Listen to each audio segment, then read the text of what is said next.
We will obviously keep an eye on what's happening in Flint. Let's bring things back to what's happening here at Cobo, because we had major news breaking today. A lot of it, exactly.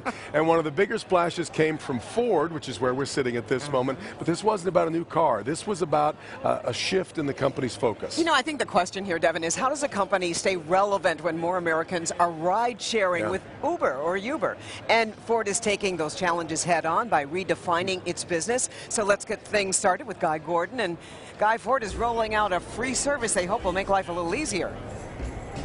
Yeah, that's the hope, at least, Carmen and Devin. Listen, they're called market disruptors. Millennials not buying cars, Uber, Lyft, shaking things up in the marketplace. Ford is saying, instead of reacting to that, let's disrupt ourselves. So what are they doing? They've got a ride-share service out in Dearborn, like Uber, and they're diving in not just to the car business, but to transportation services, a business worth over $5 trillion, double the auto business. The automotive customer experience. The Ford Pass is a gateway to transportation solutions. The marketplace partners with parking apps, for instance, to tell you where you'll find an open spot. And they offer completely novel ways to own or maybe co-own a car.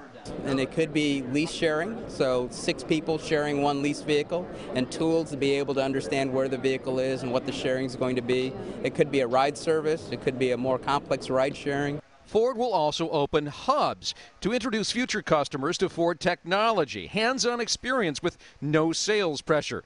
The company is running a pilot project where you can convert unused miles on your leased vehicle for up to $1,000 credit on a new purchase. All of this is a grand experiment. The one guaranteed benefit, lots of customer information.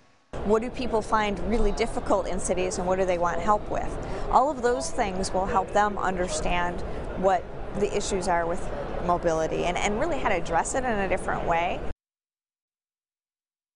Pass is free. You can apply for one in April. You don't have to be a Ford owner. You don't even have to own a car. And really, that's the point here. They want it to be like iTunes in terms of customer service. So if you're an existing customer, you're going to have brand loyalty. If you're not, it will introduce you to Ford. So maybe you're not even thinking about buying a car now, but you'll think of Ford in the future when you do. Think of it as kind of also eHarmony for car buyers, bringing together all of these market disruptors and making it work for Ford instead of against it.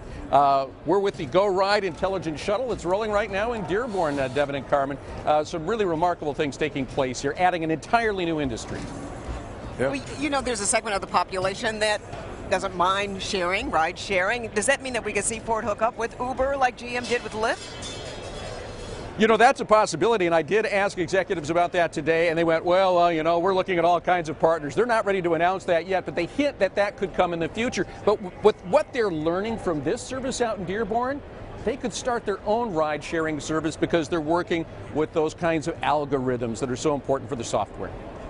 Yeah, Gives exactly a new meaning right, to leave the driving to us, doesn't it? Well, that $500 million investment in Lyft by GM, that tells you a lot about where this is all headed. All right, more coming up from Guy.